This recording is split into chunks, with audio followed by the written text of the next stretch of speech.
कड़ी सुरक्षा, पग पग पर अस्त्र शस्त्र से सुसज्जित राक्षसियां। अवश्य सीता माता यहीं कहीं हैं।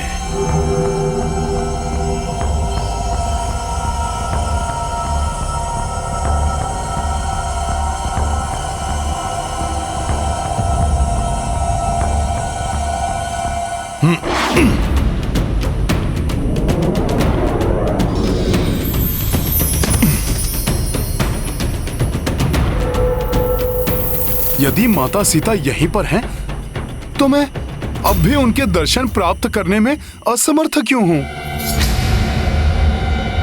कैसा मूर्ख वानर हूं मैं इतने समय से यही विचार कर रहा हूं कि मैं माता सीता को ढूंढूंगा, मैं उनका पता लगाऊंगा,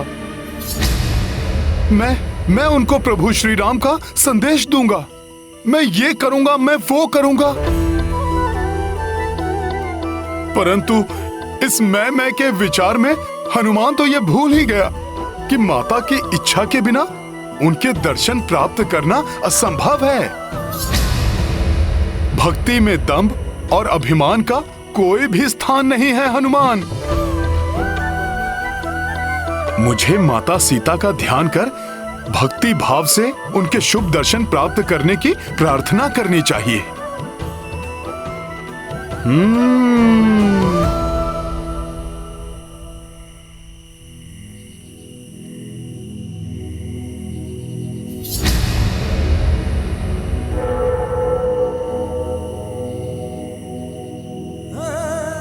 हे माता सीता, इस श्री राम सेवक प्रभु के इस तुच्छ दूत को दर्शन देने की कृपा करें, ताकि ये सेवक अपने प्रभु के काम आ सके। मुझे कोई संकेत देकर अपने समीप बुलाइए माता। हनुमान को अपने शुभ दर्शन दीजिए माता।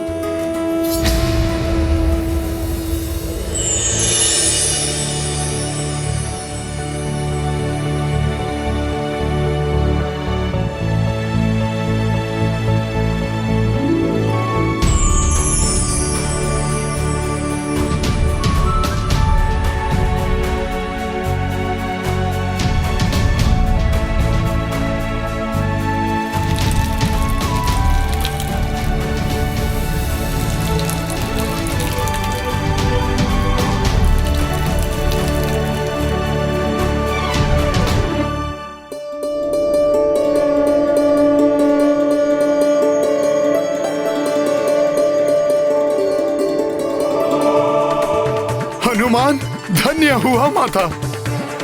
आपके अलौकिक दर्शन प्राप्त कर मेरा रोम रोम पुलकित हो गया है माता।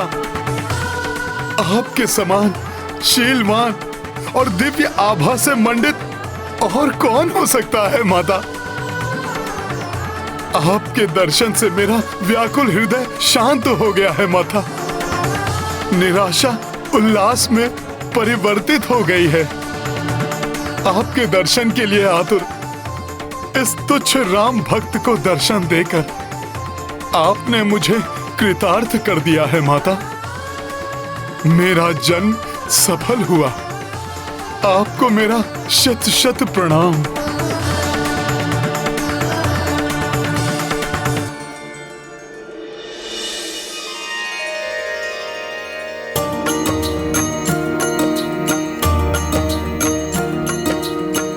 दिव्य प्रकाश पुंज कपि देखी,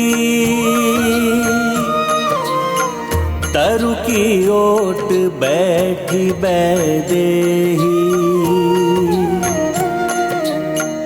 हनुमत डाल बसे एक छोरा, मात को देखे भाव विभोरा। सिया राम जय हनुमान। राम सिया राम जय हनुमान।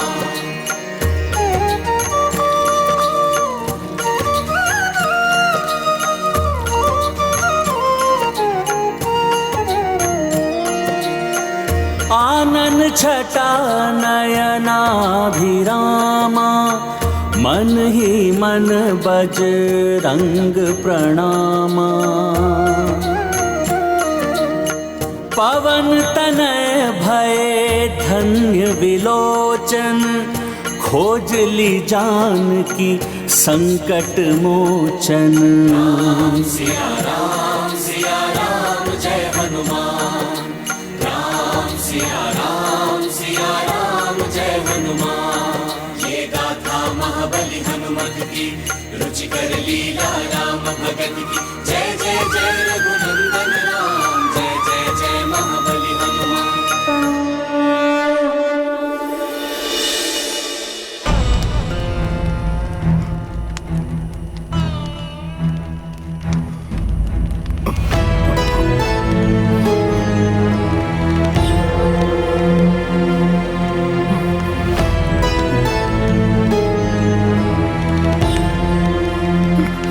ये क्या, माता इस स्थिति में?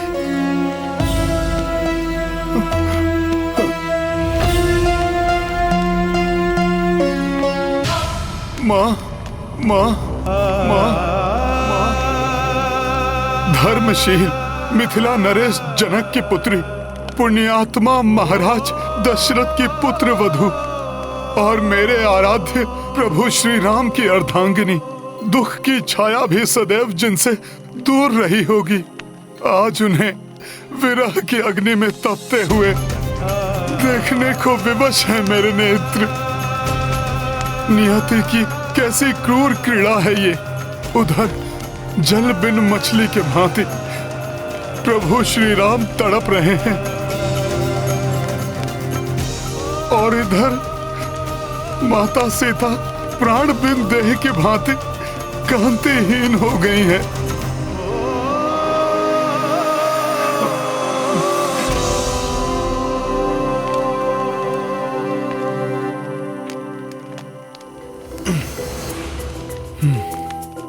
मुझे इसी क्षण माता सीता को यह बताना होगा कि उनके स्वामी प्रभु श्री राम ने हनुमान को उनके लिए संदेश देकर यहां भेजा है।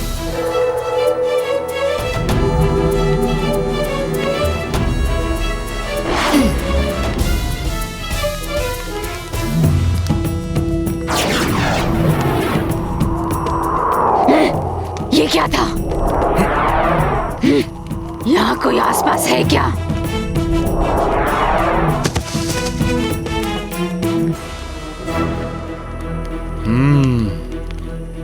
इन राक्षसियों के समक्ष माता के समक्ष जाना उचित नहीं है। मुझे माता के एकाकी होने की प्रतीक्षा करनी होगी।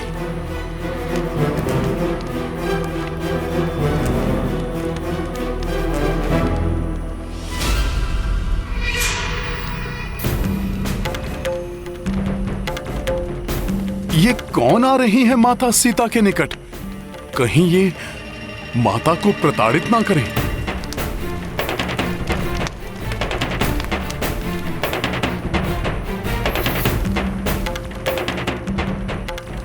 देवी सीता,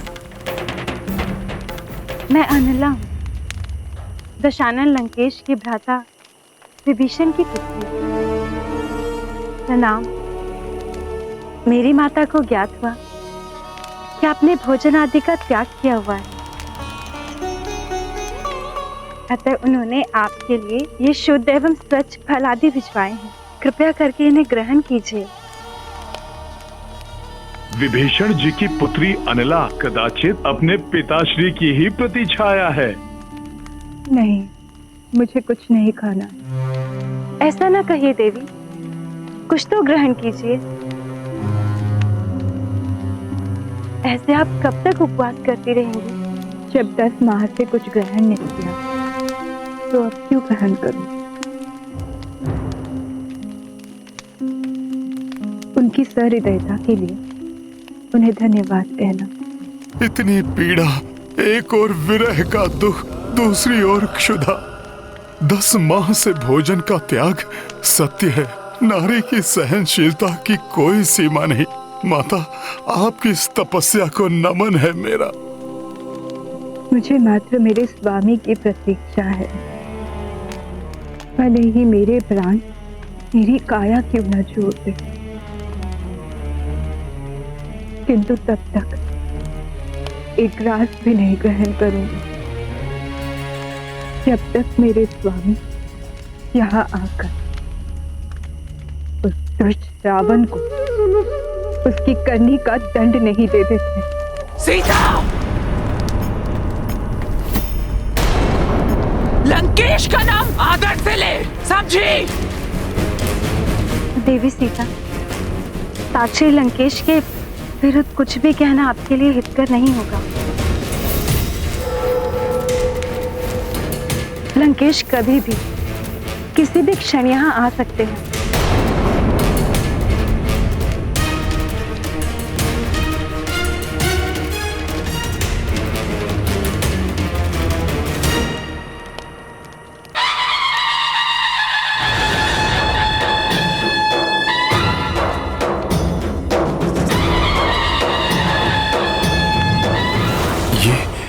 ये कैसी ध्वनियां हैं?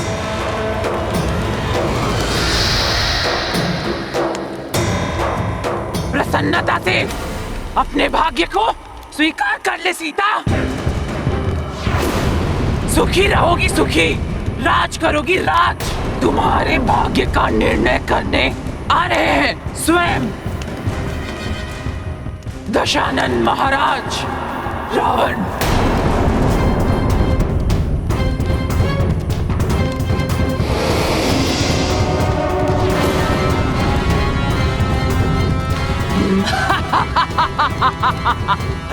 वो देखो,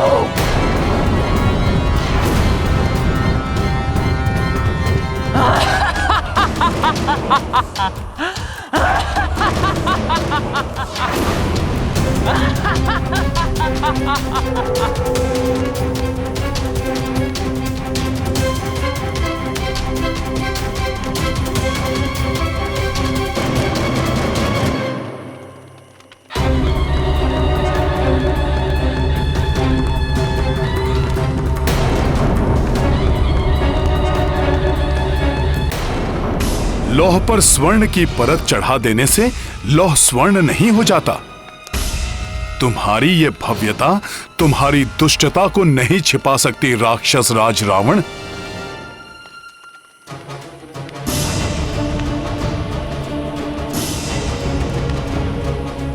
एक पतिव्रता नारी के समक्ष वैभव का प्रदर्शन, ये प्रलोभन माता सीता को नहीं डिगा पाएगा मूर्ख रावण। उफ, हमसे मुंह मोड़ लिया। क्यों? यदि रावण ने माता सीता को तनिक भी क्षति पहुंचाने का प्रयास किया तो क्यों भयभीत हो रही है मिथिला की राजकुमारी? हम तो केवल आपको रानी बनाना चाहते हैं।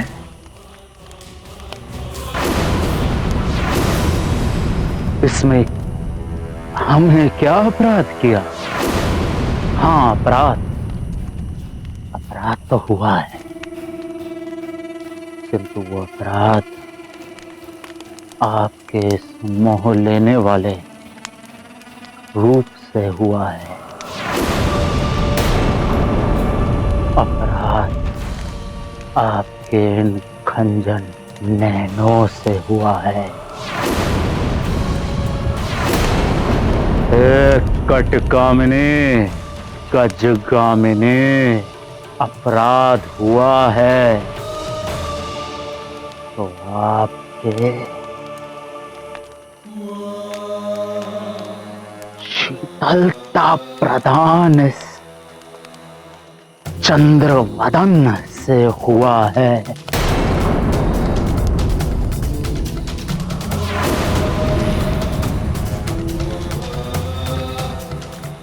जिसके मोह पाश में बंधा हुआ मैं महाबली महाऐश्वर्यशाली लंकेश, बता पीछा चला आता हूं। अपनी मृत्यु की ओर खींचे चले आ रहे हो तुम रावण। देखो सुंदरी, मैं किस किस को लाया हूं यहाँ, केवल आपकी सेवा करने के लिए। देव कन्याएं, यक्ष गंधर्व कन्याएं, ये सब मेरी भांति आपकी दास बनने को व्याकुल हो रही हैं। यहाँ तक कि पटरानी मंदोदरी भी। यदि आप चाहें तो हम इन सब का त्याग भी कर सकते हैं, यदि आप चाहें तो। बस एक बार आकर प्रेम भरी दृष्टि से एक बार तो देख लो, किस प्रतापी वेदों का क्या था। महाबली रावण का प्रस्ताव विगत 10 माह से निरंतर ठुकराती जा रहे हैं आप, और मैं बेचारा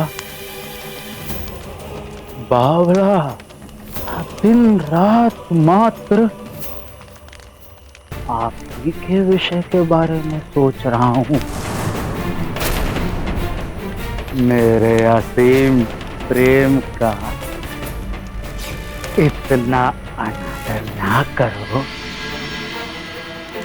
जनक नंदिनी। दुष्ट रावण, तुम्हारा सौभाग्य है जो मुझे प्रभु श्री राम ने अनुमति नहीं दी, अन्यथा मैं इसी क्षण तुम्हारे इस पापी मुख से तुम्हारी जिह्वा निकाल लेता। हमारी जिह्वा हर क्षण आपका ही नाम जपती रहती है। हमारे हृदय में झांक कर देखिए, इसके हर स्पंदन में एकमात्र आप ही बसी हैं। ज्ञात रहे, यह अशोक वाटिका हमें सबसे अधिक प्रिय है, किंतु फिर भी आपकी कोमल सुंदरता के योग्य नहीं। आपकी सुंदरता तो राजसी सुख एवं वैभव प्राप्ति के योग्य है। हर क्षण का आनंद उठाइए। स्मरण रहे, मिथिला की राजकुमारी, बीता हुआ समय और जाता हुआ यौवन लौट के वापस नहीं आता।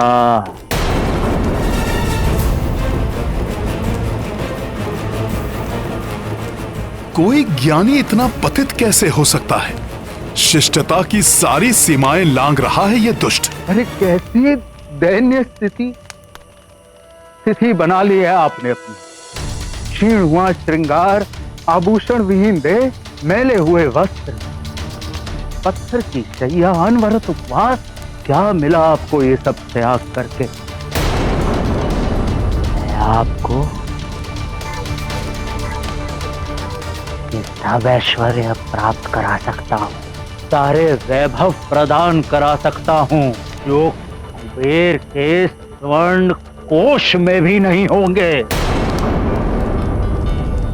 वो वस्त्र दिला सकता हूँ जो इंद्र स्वर्ग में अपनी पति शची को भी ना दे सके। समस्त सुख संसार के मैं आपके चरणों में डाल दूंगा। विचार करिए, वो वनवासी जिसके लिए आप सब त्याग करके यहाँ बैठी हो, उसने भला आपको दिया ही क्या है?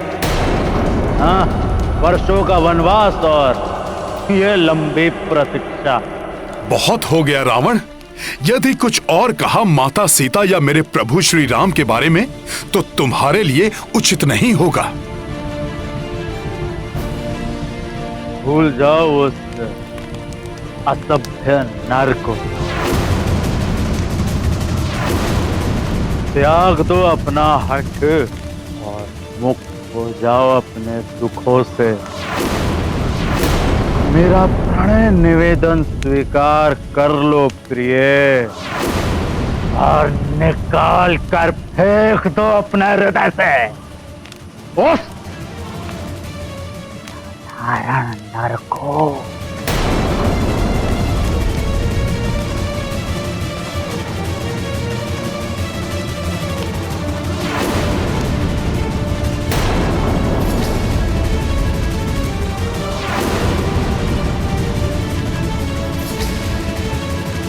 श्री राम श्री राम श्री राम।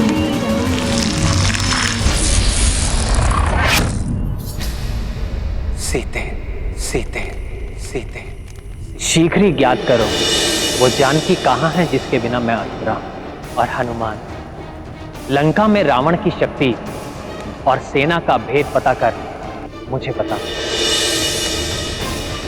श्री राम श्री राम श्री राम श्री राम श्री राम श्री राम श्री राम।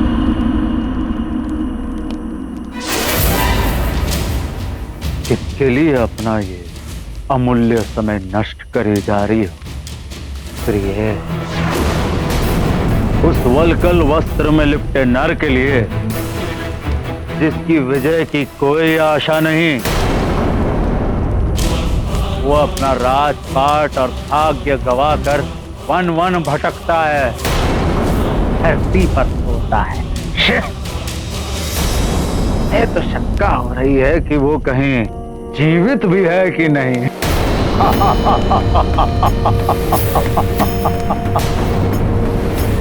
वो ना धन में, ना तप में, ना बल में, ना पराक्रम में, ना तेजस्विता में, ना यश में, किसी भी चीज में हमारी समानता नहीं कर सकता। एक कृतांगी और नर नहीं, लंकेश दशानन रावण है तुम्हारे योग्य, जिसने मानव ही नहीं यक्ष, गंधर्व, नवग्रह सब पर विजय पाई है। और तुम उस भिक्षुक वनवासी की प्रतीक्षा कर रही हो जो मेरे समक्ष तृण मात्र से भी अधिक नहीं है।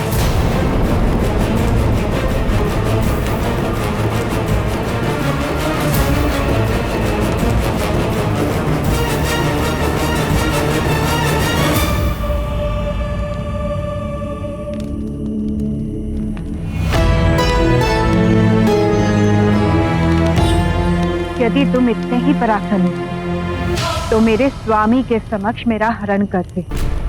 क्यों चोर होकर लिप्त होना पड़ा तुम्हें? पहले तो मेरे स्वामी को छल से दूर किया मुझसे,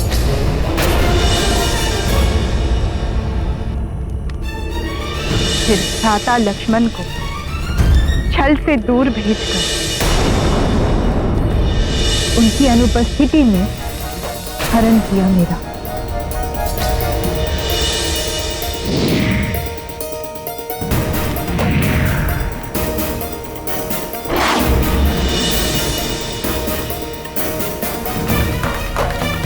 प्रतापी ने, कायर हो तुम रावण। कायर, दुर्बल, सियार।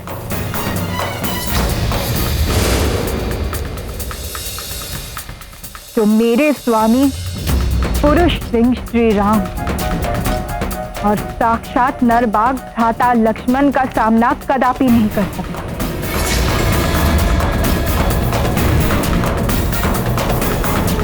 कायर ही नहीं, मूर्ख ही हो तुम रावण। जो मुझे स्वर्ण, माणिक और ऐश्वर्य आदि का प्रलोभन दे रहे हैं। रावण, अपना चित्त मुझसे हटाकर अपनी पत्नियों पर केंद्रित कर, क्योंकि एक पर स्त्री पर कुदृष्टि रखने वाला तुम जैसा कुत्सित और निकृष्ट व्यक्ति सबकी घृणा का पात्र तो बनता ही, स्वयं के पतन का कारण भी बनता है। क्या इस बात की शिक्षा तुम्हें किसी ने नहीं दी? स्वयं को वेदों का ज्ञाता कहते हो तुम। क्या मात्र कंठस्थ किया तुमने वेदों को? उनका मर्म नहीं जाना? क्या तुम्हारे गुरु और तुम्हारे माता पिता ने यह नहीं सिखाया कि एक पराई स्त्री पर कुदृष्टि डालना महापाप है? रावण, एक पर स्त्री पर कुदृष्टि डालकर तुमने जो अधर्म की अग्नि प्रज्वलित की है, वो तुम्हारी इस स्वर्ण नगरी लंका को जलाकर मोम की भांति पिघला दी।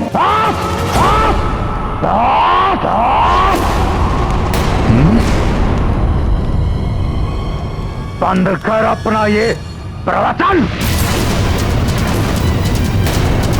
कोई अधर्म नहीं किया है हमने। ये राक्षस संस्कृति है। छल से या बल से किसी की भी पत्नी का हरण कर सकते हैं हम राक्षस। यद्यपि बल का प्रयोग करके हम चाहते तो तुम्हें विवश भी कर सकते थे, किंतु लंका में लाने के पश्चात हमने तुम्हें स्पर्श भी नहीं किया। क्यों? क्योंकि हम चाहते थे कि तुम स्वयं अपने मन से हमें स्वीकार करो,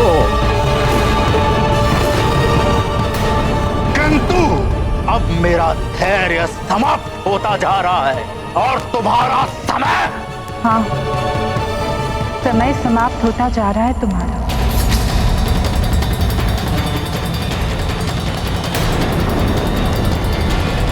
क्योंकि यदि मेरे स्वामी यहाँ आ गए तो समझो तुम्हारा विनाश आ गया। इसलिए अभी जो समय तुम्हारे पास बचा हुआ है रावण, उसका सदुपयोग कर। शुद्ध हृदय होकर मुझे मेरे स्वामी को लौटा दो। उनके चरणों में गिरकर क्षमा मांगो।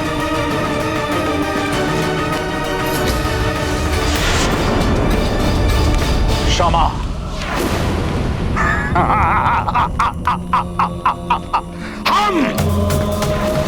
हम मांगेंगे क्षमा एक साधारण मानव से?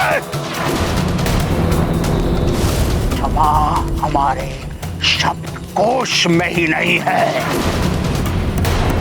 क्योंकि रावण है हम। तो तुम यूं समझ लो रावण, मेरे हरण का दंड तुम्हारा मरण, तुम्हारा मरण, तुम्हारा मरण।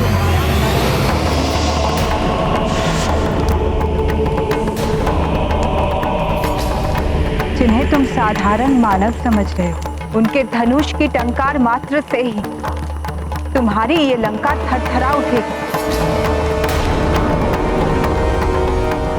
उनके कंक पत्र वाले तीर चीर दे तुम्हारी और तुम्हारे राक्षसों की छाती। मान लीजिए स्वामी, देवी सीता की बात, आप क्यों अपने विनाश को आमंत्रण दे रहे हैं? विनाश तो अब तुम्हारा होकर ही रहेगा दुष्ट रावण। कहते हैं पुरुष स्त्री से जितना उन्होंने विनय करता है वो उसका उतना ही अधिक प्रिय हो जाता है, किंतु मैं तुम्हारे साथ जितने मीठे वचन बोलता हूँ तुम मेरा उतना ही तिरस्कार करती हो। तुम मेरी दया के योग्य नहीं हो। आज अभी मैं तुम्हें बलपूर्वक अपना बनाऊंगा।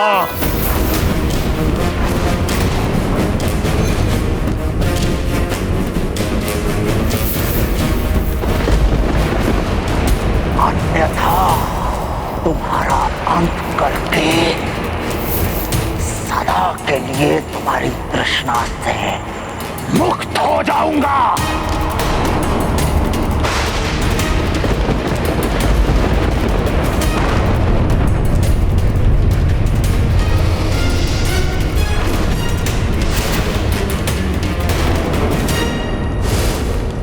रावण यदि अब सीता माता को स्पर्श भी किया तो इसी क्षण तुम्हारा अंत कर देगा हनुमान।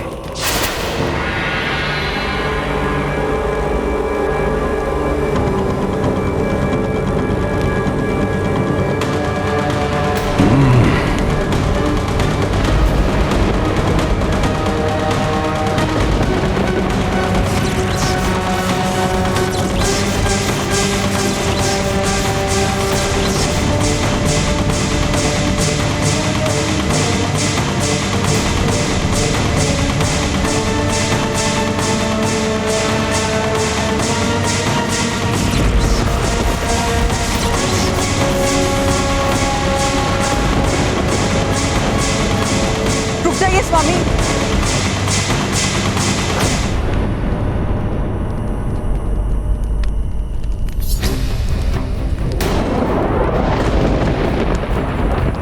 आप क्यों अपनी मृत्यु को आमंत्रण देना चाहते हैं? क्या आपको स्मरण नहीं है वो शाप जो नर कुबेर की गुहार के कारण ब्रह्मदेव ने आपको दिया था, जब आपने रंभा की इच्छा के विरुद्ध उन पर बल प्रयोग किया था?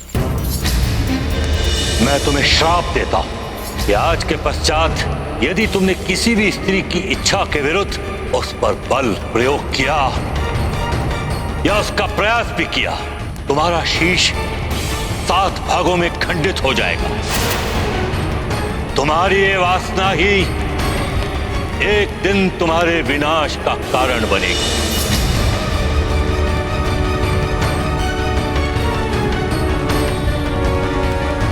मैंने बल प्रयोग किया और मेरे 100 टुकड़े नहीं नहीं, श्राप सत्य भी हो सकता है।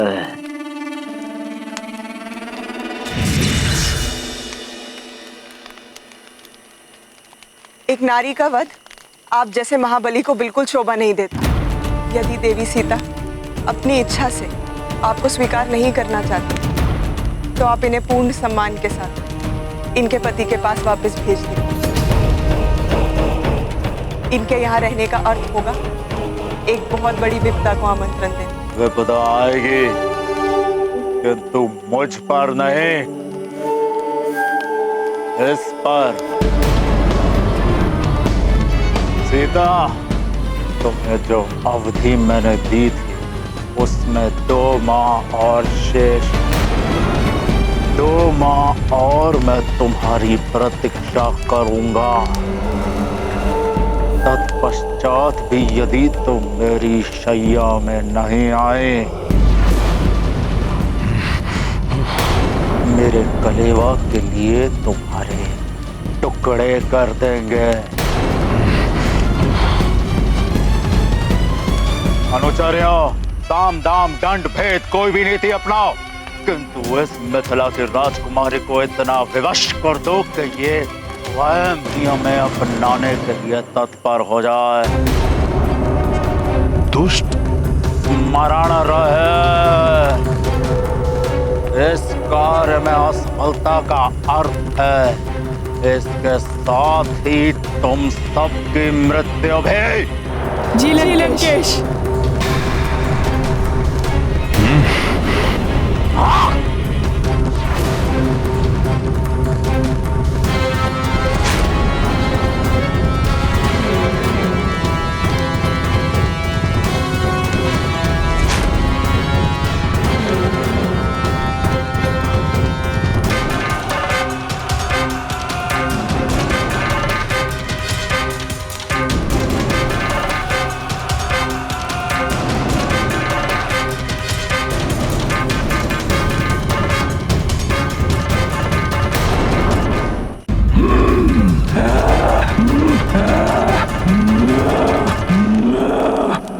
बहुत शांत रह लिया मैं। यदि अब इन राक्षसियों ने सीता माता को कष्ट दिया तो इनका यही अंत कर दूंगा मैं।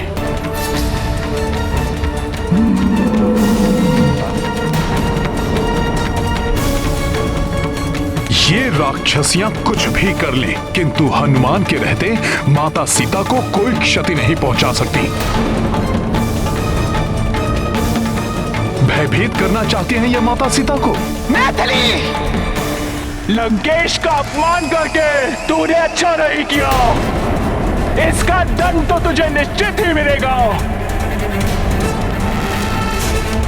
लंकेश हमारे भगवान है, हम उनका अपमान सहन नहीं करेंगे। तुम्हारी भलाई इसी में है कि भूल जाओ उस भिक्षुकपति को, स्वीकार कर लो महाराज रावण को, अन्यथा हम लोग खा जाएंगे तुम्हें। भोजन बनाओगी? राक्षसियों, जिस क्षण तुमने माता सीता को स्पर्श किया वही क्षण तुम लोगों के जीवन का अंतिम क्षण होगा। ये तुम्हारे जीवन का अंतिम क्षण है, स्वीकार कर लो हमारे भगवान लंकेश को।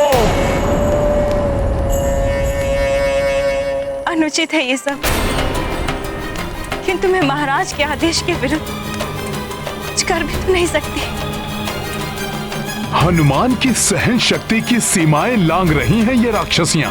अरे मूर्ख, जिस नर की तुम प्रतीक्षा कर रही हो वो तो तुम्हें कब का बुला चुका, नहीं तो आ नहीं गया होता अब तक। स्वीकार कर लो लंकेश को, भूल जाओ इस वनवासी को, अन्यथा हम सभी तुम्हें खा जाएंगे। प्रभु श्री राम की आज्ञा का पालन करना है, इसलिए अभी इनके बीच जाना उचित नहीं होगा, किंतु माता सीता को प्रताड़ित होते हुए भी नहीं देख सकता। कुछ तो करना होगा। भूल जाओ इस वनवासी को, अन्यथा हम सब तुम्हें खा जाएंगे। स्वीकार करो लंकेश को, भूल जाओ इस वनवासी को। कुछ तो करना होगा।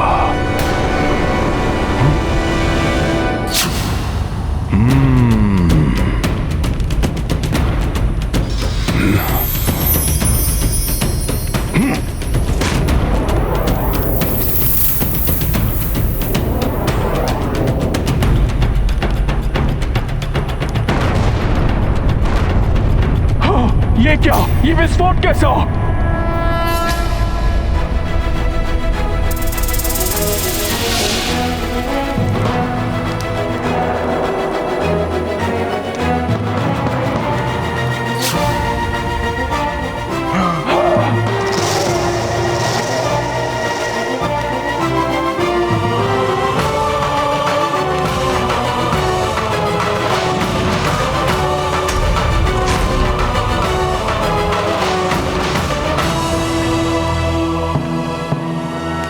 ये क्या हुआ?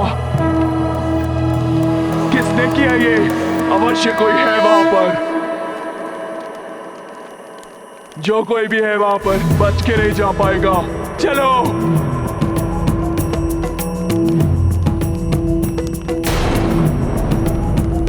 जय श्री राम। आपकी कृपा से हनुमान की युक्ति सफल रही प्रभु।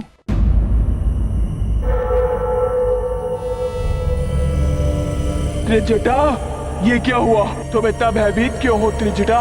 बताओ, किसने किया ये सब? बोलो त्रिजटा, ये सुदृढ़ मूर्ति किसने ध्वस्त की है? ध्वस्त हो जाएगा सब कुछ, ध्वस्त हो जाएगी ये लंका। मूर्ति की ही भांति विनाश हो जाएगा सारे राक्षस कुल का। क्या नरकल प्रलाप किए जा रही हो त्रिजटा? क्या हुआ? कैसे हुआ ये? मूर्ति के ध्वस्त होने के बारे में तो मुझे कुछ ज्ञात नहीं है, किंतु अभी अभी मैंने एक स्वप्न देखा है, बहुत भयानक स्वप्न। लंका का विध्वंस, समस्त लंका वासियों का विनाश देखा है मैंने। स्वप्न? स्वप्न तो मात्र स्वप्न है, परंतु उसके लिए मूर्ति कैसे ध्वस्त हुई है? बोलो। मेरी मानो तो ये विनाश का आरंभ है। लंकेश सीता के रूप में सारी लंका के लिए विनाश एवं स्वयं के लिए मृत्यु लेकर आए हैं यहाँ। यही भय तो मुझे भी सता रहा है। देवी सीता पतिव्रता स्त्री है, हर एक पतिव्रता स्त्री साक्षात शक्ति का रूप होती है।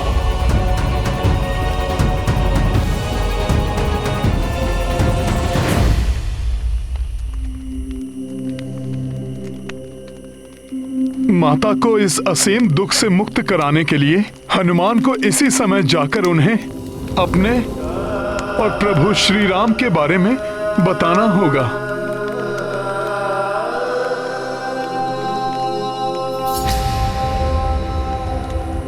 नहीं, किंतु कहीं ऐसा ना हो जाए कि मुझे इस वानर रूप में देखकर माता और अधिक भयभीत हो जाएं, या कहीं माता मुझे रावण का गुप्तचर ना समझ लें। मूर्ख हो तुम सब, एक स्वप्न मात्र से भयभीत हो गई। किंतु त्रिजटा का देखा हुआ सपने सदैव सत्य होता है और प्रातःकाल का समय, प्रातःकाल के स्वप्न भविष्य में सदैव सत्य होते हैं। ये बताओ कि तुमने देखा क्या स्वप्न में? मैंने देखा वो वनवासी राम अपने अनुज लक्ष्मण के साथ गजराज पर आरूढ़ होकर आए और सीता को लेके लंकेश के पुष्पक विमान में उत्तर दिशा की ओर ले गए और देखा घने रक्तिम मेघों में एक रथ जिसमें गर्दभ जुटे हुए थे, जो काले वस्त्र और लाल पुष्पहार पहने हुए मृत्यु की देवी का रथ है, और शीश मुड़ाए हुए लंकेश उस पर आरूढ़ हैं, जिन्हें मृत्यु की देवी दक्षिण दिशा की ओर खींच कर लिए जा रही है। और लंकेश के पीछे महाराज कुंभकर्ण, मेघनाथ और अक्षकुमार बंधे हुए खींचे चले जा रहे हैं।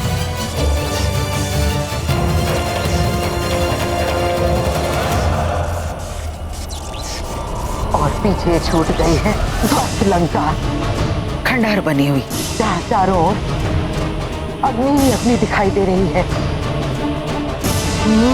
हमारी सोने की चमकती हुई लंका जलकर काली हो गई है। ऐसा भयानक दृश्य था कि किसी की भी आत्मा कांप उठे। मेरा अंतर्मन स्पष्ट संकेत दे रहा है मुझे कि देवी सीता का आना साक्षात मृत्यु की देवी का आगमन है।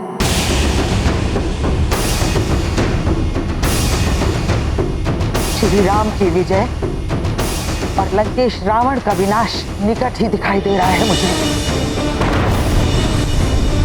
और हाँ, मैंने उसे भी देखा जो श्री राम का मुख्य सहायक है। राम का दूत है वो, एक महाबली वानर। वही हमारी स्वर्ण नगरी लंका को घास फूस की भांति अग्नि की ज्वाला में भस्म कर देगा।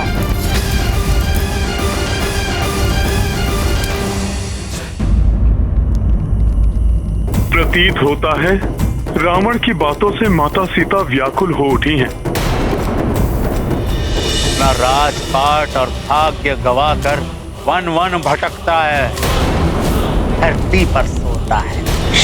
मुझे तो शंका हो रही है कि वो कहीं जीवित भी है कि नहीं।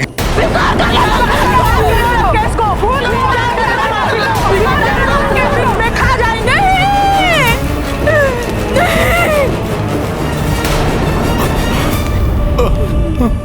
हे प्रभु, वन मृग की तृष्णा इतनी भयंकर हो सकती है, इसकी कल्पना तक नहीं की थी मैंने। एक निरीह पशु की माया में आकर दूसरे हिंसक पशु के माया जाल में फंस गई मैं।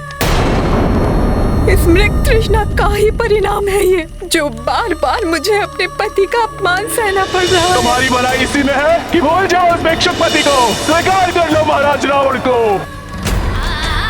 रावण ही नहीं, वो तुच्छ राक्षसियां भी मेरे स्वामी के प्रति अपमानजनक भाषा का प्रयोग कर रही है, जो स्वामी का नाम लेने योग्य भी नहीं है। रघुकुल की प्रतिष्ठा को धूल धूसरित कर दिया है मैंने। उस दिन उनकी बात ना मानकर उनका अपमान क्या किया, आज औरों के मुख से उनके प्रति अपमानजनक बातें सुननी पड़ रही है मुझे। समस्त रघुकुल अपमानित हो रहे हैं आज मेरे कारण। कदाचित इसीलिए अब तक वो मुझे लेने नहीं आए। उनकी बात ना मानने का ही दंड है ये।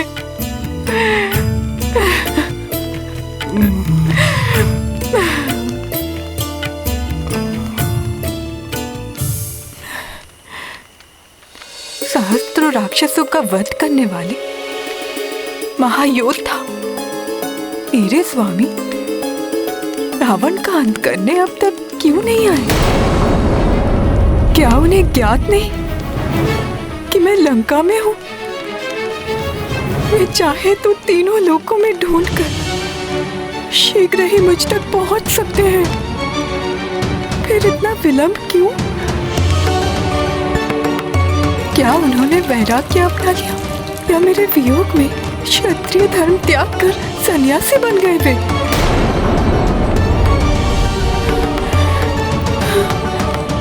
या कहीं ऐसा तो नहीं कि मायावी रावण ने छल से मेरे स्वामी के प्राण हर लिए हो? कुछ तो हुआ है जो 10 माह व्यतीत होने तक भी वे मुझे मुक्त कराने यहाँ नहीं आए।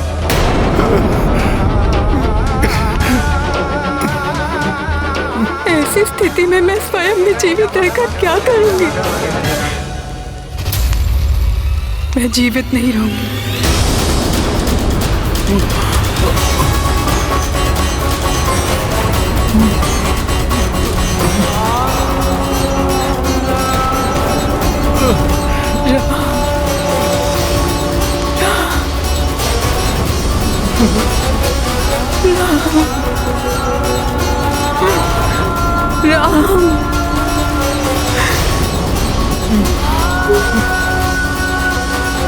श्री राम। माता सीता को ऐसा करने से रोकना होगा। माता को आश्वस्त करना ही होगा। किंतु किंतु किंतु कैसे? कोई तो युक्ति निकालनी ही होगी जिससे माता भयभीत भी ना हो और उन्हें मेरी बात पर विश्वास भी आ जाए। अब तो मात्र एक ही विकल्प है मेरे पास।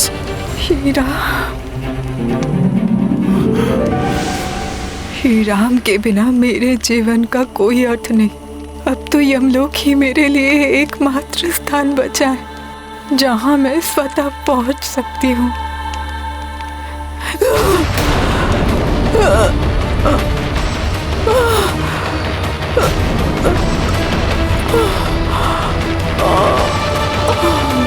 नहीं, माता सीता ऐसा नहीं कर सकती।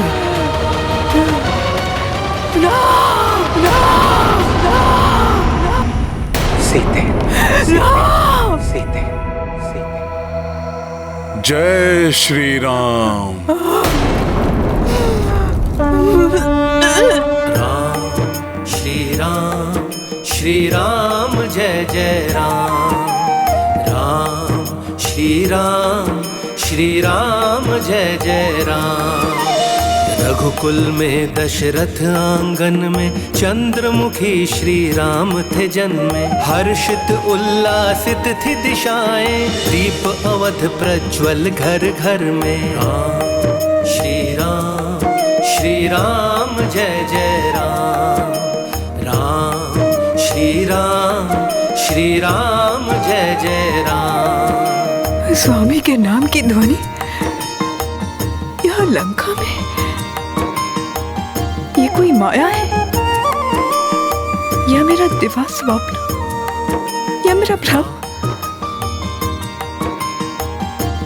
कुछ तो अच्छा होने का आभास हो रहा है मुझे। शिव धनुष की प्रत्यंचा चढ़ाई, जीता स्वयंवर जान की पाई। पितृवचन हेतु चले वन को, प्राण जाए पर वचन न जाए। राम श्री राम, श्री राम जय जय राम। राम श्री राम, श्री राम जय जय राम। ये मधुर स्वर लहरी कहाँ से आ रही है? कोई मधुर स्वर में मनोहर सा गीत गा रहा हो जैसे। बहुत ही पवित्र और मन को शांत करने वाली ध्वनि है ये। ऐसा प्रतीत होता है जैसे कोई मध्यम स्वर में लोरी गा रहा हो। यज्ञ में करते असुर अनिष्ठा, राम विनाश किए सब भ्रष्टा। पंचवटी बसे वध कर डाले, खर दूषण और ताट का दुष्टा। श्री राम जय जय राम, राम श्री राम जय जय राम।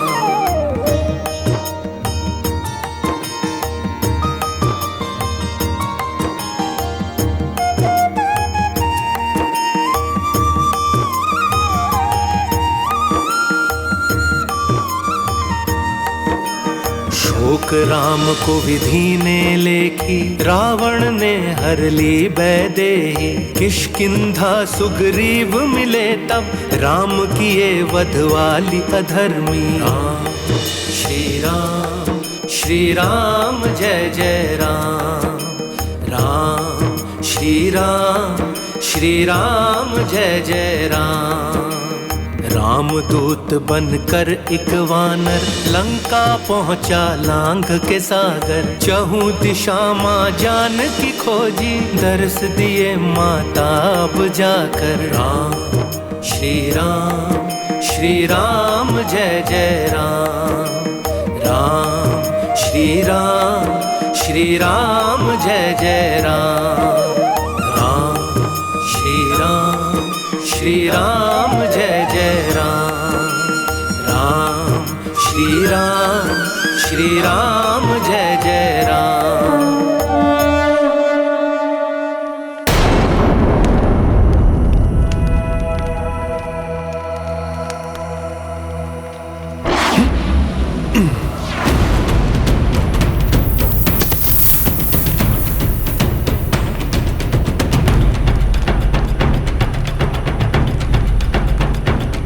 प्रणाम माता। देखा स्वामी, कैसा अलौकिक, अद्भुत और पवित्रता से भरपूर क्षण है ये। हाँ देवेश्वरी, रामदूत हनुमान की ओर देवी सीता का प्रथम बार देखना, हनुमान का भी अपनी श्रद्धेय माता सीता का ये प्रथम दर्शन, इन दोनों के दर्शनों का ये प्रथम क्षण श्री राम की कथा में सिद्धि सर्ग के रूप में जग प्रसिद्ध होगा। जो मनुष्य इस दृश्य का मन में भी अवलोकन करेगा या इसके बारे में पढ़ेगा या सुनेगा, उस पर श्री राम, देवी सीता और रामदूत हनुमान तीनों की अपार कृपा होगी।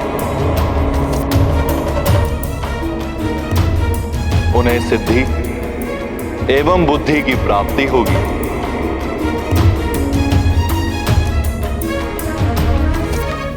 ये सत्य है या स्वप्न? वो गीत वाला वानर साक्षात मेरे समक्ष है। ये मेरे मन की कल्पना नहीं, सत्य है ये।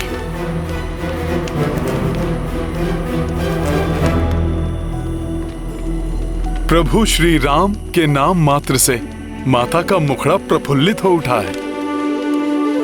जैसे घने मेघ छट जाने से सूर्यदेव चमक उठते हैं। विरह के अंधकार में आशा का सूर्य आलोकित करने वाले ये वानर श्रेष्ठ जो भी हो, हे प्रभु बृहस्पति, मेरी प्रार्थना है कि इनका कथन सर्वथा सत्य हो। हे परम पिता ब्रह्मा जी, इनकी कोई भी बात मिथ्या ना हो। अब बस माता मेरे कथन पर विश्वास करके मेरी बात सत्य मान लें, जिससे मैं माता को प्रभु श्री राम का संदेश देकर इनके संतप्त हृदय को सांत्वना प्रदान कर सकूं, इनका दुख दूर हो जाए।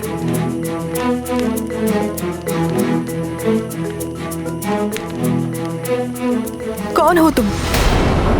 मेरे समक्ष आओ और अपना परिचय दो। स्मरण रहे, यदि मेरे साथ कोई माया या छल करने का प्रयास भी किया तो तुम्हारे लिए अहितकर होगा।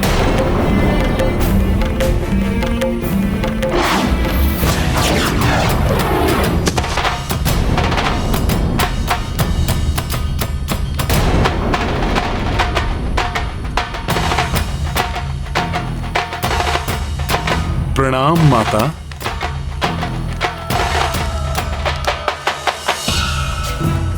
भक्त कभी अपने आराध्य से छल नहीं कर सकते माता।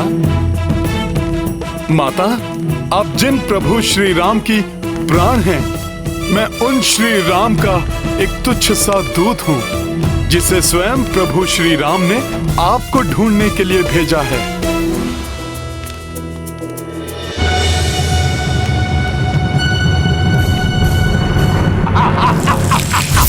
लंकेश दशानन रावण! बस बंद करो अपना ये छल। पहले स्वर्ण मृग बनकर मुझे मोहित किया, फिर सन्यासी बनकर मेरा हरण किया, अभी कपि का वेश बनाकर मुझे छलने आए हो। नहीं माता, नहीं। मैं तुम्हें भली भांति पहचान गई हूँ मायावी। वेश बदलने में तुम पूर्णतया निपुण हो। रावण, अब तुम्हारी कोई भी माया मुझे नहीं छल पाएगी। माता, प्रभु श्री राम के भक्त को उनके शत्रु उस दुष्ट रावण के नाम से संबोधित मत करिए। मेरी बात का विश्वास कीजिए माता, मैं कोई अन्य नहीं, प्रभु श्री राम का संदेशवाहक हूँ। प्रभु श्री राम का दूत हूँ मैं माता।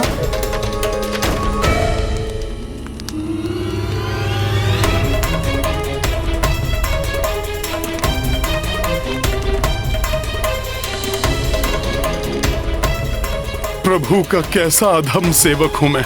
माता सीता का विश्वास भी नहीं पा सका। दुष्ट रावण समझकर उन्होंने मुझसे अपना मुख फेर लिया। कैसी दुविधा है। मेरा हृदय कहता है ये वानर अवश्य रामदूत है, मेरे स्वामी ने ही इसे मेरे पास भेजा है, परंतु मन कहता है कि ये भी उस दुष्ट छद्मी रावण का कोई छल है। किस पर विश्वास करूं? माता, विश्वास कीजिए मेरा, मैं सत्य कहता हूँ, मैं रामदूत ही हूँ।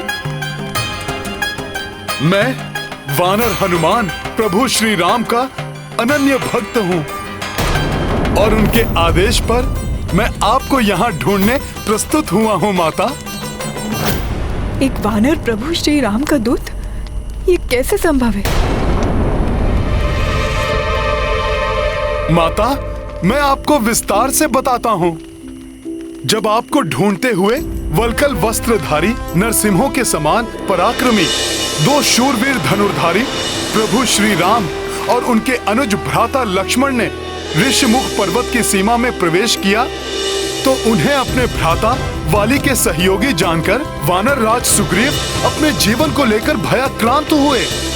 तब उनके निकट जाकर मुझे उन वनवासी राजपुरुषों की दिव्यता और महानता का बोध हुआ। तुम्हारे दिव्य कर्ण कुंडल और कंठार तुम्हारी पहचान है हनुमान। और मैं उन्हें अपने कांधे पर बैठाकर महाराज सुग्रीव के समीप ले गया। उसी दिवस प्रभु श्री राम और महाराज सुग्रीव के मध्य एक अक्षुण्ण मैत्री स्थापित हुई। दोनों ही अपनी भार्या के वियोग से त्रस्त थे और उन्होंने एक दूसरे की सहायता करने का प्रण लिया। तत्पश्चात प्रभु श्री राम ने महाराज सुग्रीव के अग्रज वाली का वध कर अपना वचन निभाया। तो महाराज सुग्रीव ने आपका समाचार प्राप्त करने 10 दिशाओं में अनेक योग्य वानर योद्धाओं को भेजा। मैं उन्हीं में से एक हूँ माता, और ये मेरा सौभाग्य है कि मुझे आपके दर्शन प्राप्त हुए। हे माता, अब तो आपको विश्वास हो गया होगा माता कि मैं प्रभु श्री राम का ही दूत हूँ।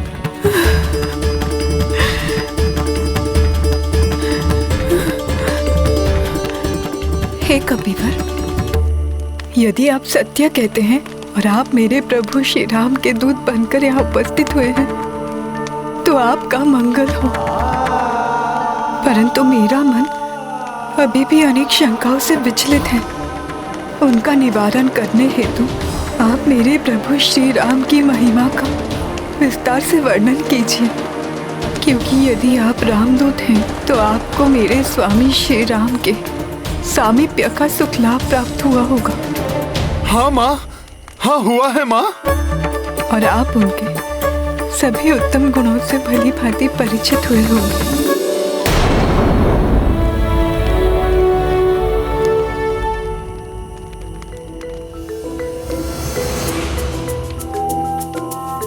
माता, आपके इन वचनों का श्रवण हनुमान के लिए अत्यंत सुखकर है। अपने आराध्य प्रभु श्री राम का गुणगान करना तो मेरा परम सौभाग्य है। प्रभु श्री राम का स्मरण और उनका नाम लेने के लिए तो ये भक्त सदैव आतुर है। सुनिए माता, सूर्य के समान तेजस्वी हैं वो और चंद्रमा के समान संपूर्ण जगत को शीतलता प्रदान करने वाले भी हैं। ऐसे हैं मेरे प्रभु श्री राम।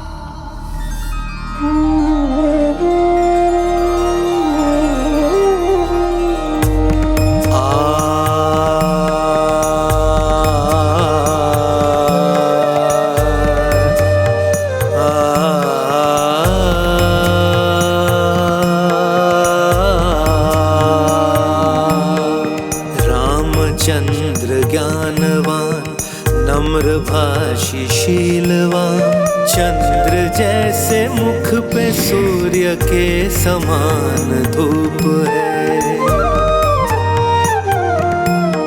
शंख जैसी है ग्रीवा, भव्य लंब है भुजा, कामदेव से मनोहरी प्रभु का रूप है।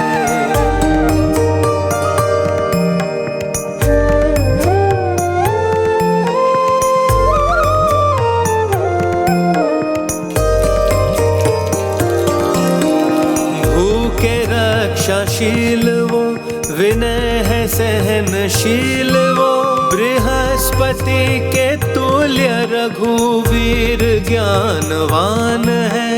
भक्त के कृपाल वो, शत्रुओं के काल वो, धर्मराज के समान राम न्यायवान है।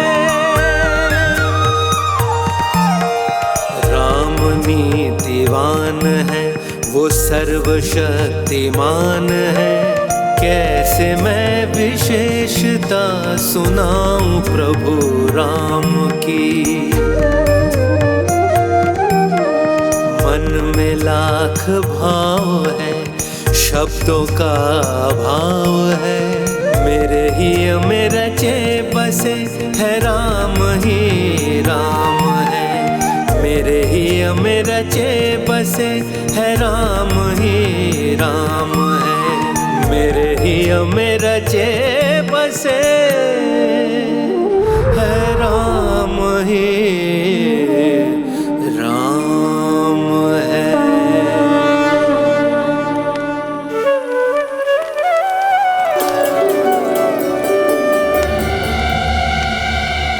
माता, मैंने अपने सामर्थ्य के अनुसार प्रभु श्री राम के वर्णातीत गुणों का बखान किया। अपने प्रत्येक कथन से आपको अपना विश्वास दिलाने का यथासंभव प्रयास भी किया, परंतु मुझे ज्ञात है शंका की छाया जो आपके हृदय पर छाई है उसे हटाना कठिन है। परंतु माता, जब प्रभु श्री राम ने मुझे आपको ढूंढने भेजा था तब भी मुझे इस कठिनाई का अनुमान था। इसीलिए प्रभु श्री राम ने मुझे एक ऐसी असाधारण, अमूल्य और विशिष्ट निधि देकर भेजा है जो आपको भी प्रिय है